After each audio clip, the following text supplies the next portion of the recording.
Welcome to the Blue Mouse Knits. Today I'm going to teach you how to work a 3-stitch icord selvage edge. This creates a beautiful vertical edge along your project. So here I'm working in stockinette, but you can work in really whatever pattern that you prefer. This icord edging is worked across the 3 stitches at the beginning and or the end of each row. You have the option to do this on one end or both, but you will need 3 stitches on whichever side you're going to be working it on.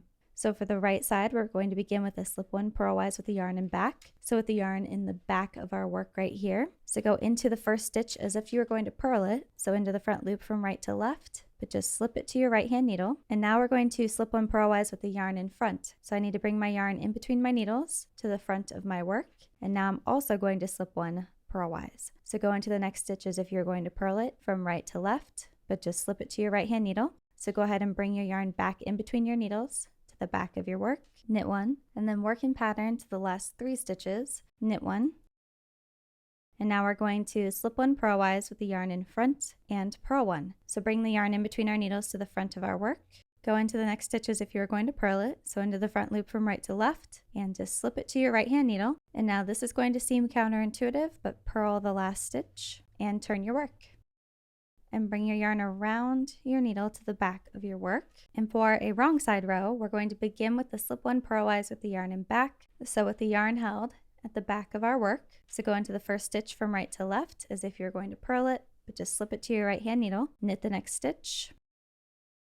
Bring your yarn in between your needles to the front and slip the next stitch as if to purl. And then work in pattern until you get to the last 3 stitches. So I'm working stockinette, so I'm just going to purl to the last 3 stitches. If your yarn's not already in the front of your work, when you get down to the last 3 stitches, bring it to the front of the work, and we're going to slip one purlwise with the yarn in front. So my yarn is in the front already, and I'm going to slip the next stitch as if to purl.